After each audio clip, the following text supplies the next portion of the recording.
This is the landing page at beta.cerepo.com.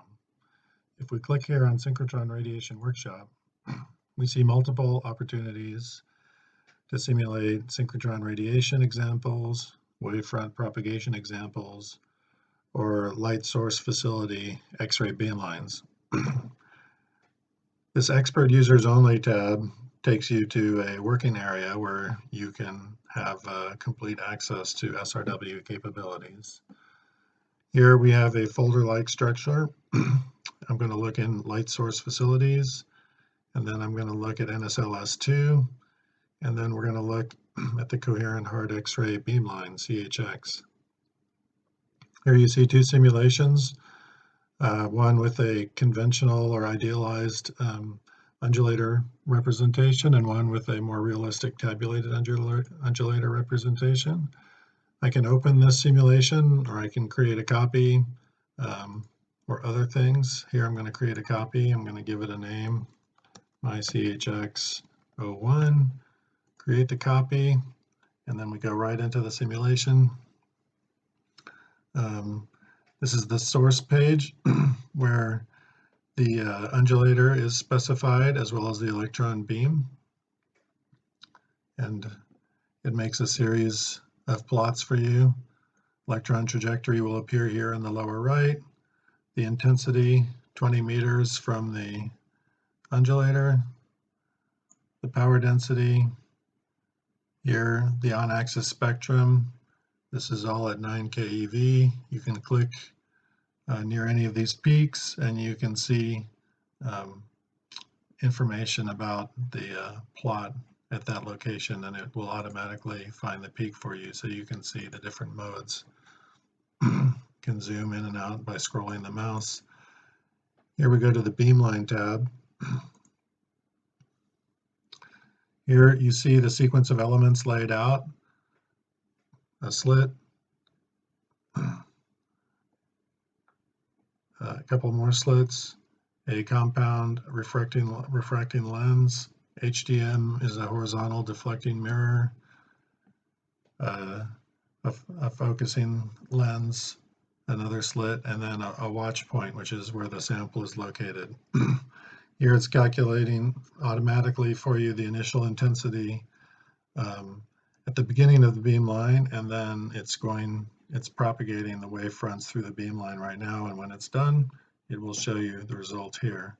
I'm going to quick jump over. This is a fully coherent simulation. On this sub-tab, I'm going to quick jump over to the partially coherent tab, and I'm going to start that simulation. That takes longer because it essentially repeats the coherent simulation multiple times with different phases to give you an accurate representation of a partially coherent wave propagation, but it takes longer. So if we go back to the coherent one, this is still running. There, it's finished. So you can see that the X-ray pulse has been focused down. You can zoom in and out with the mouse, drag back and forth here. If you click, it zooms onto the data point, and then it tells you the values up here of the horizontal and vertical along this axis or along this line out. You can do the same thing. With your mouse, you can scroll back and forth to get the data at exactly the number that you want. Here we can modify any of these elements. Here's the slit with a rather simple element name, position, whether it's rectangular or circular, the horizontal deflecting mirror.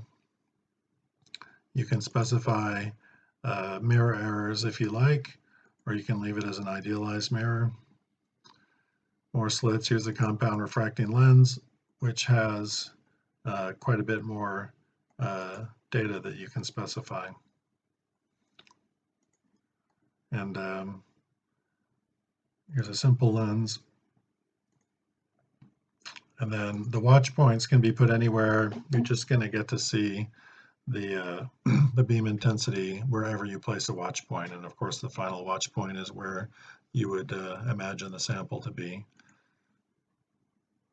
You can also drag down more elements. If you were going to put a mask here, you could then specify the location of the mask and its other properties, I don't really want to do that, so I'm going to delete it. And we're going to cancel all the changes that we made here. Now we're going to go back to the partially coherent tab and see what's been happening. It's been running for 2 minutes, and this is what the partially coherent intensity looks like at the sample so far.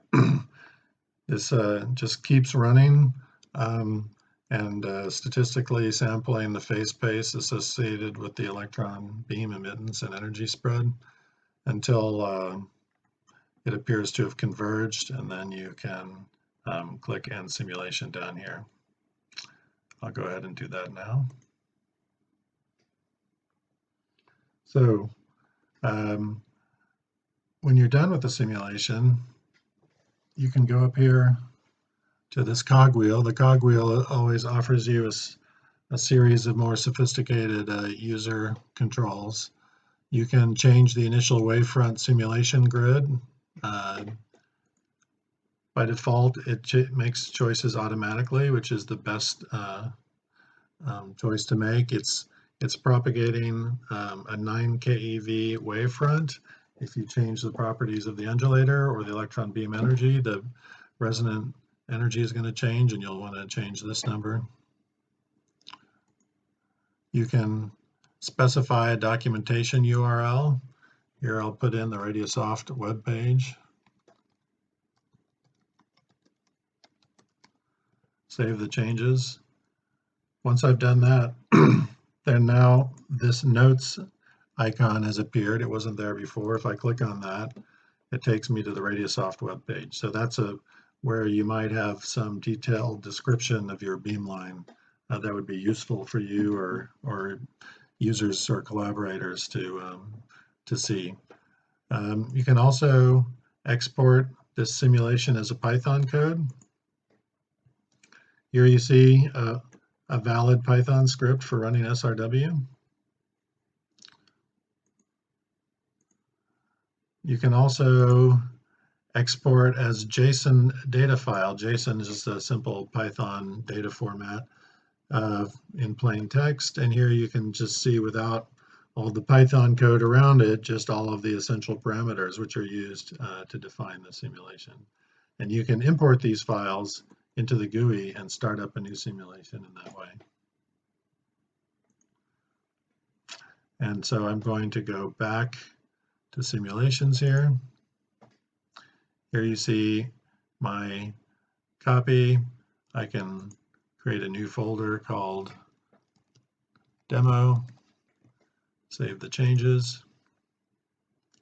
I can now move this into the demo directory. We go to there, move, and now it's in there. And we'll stop here.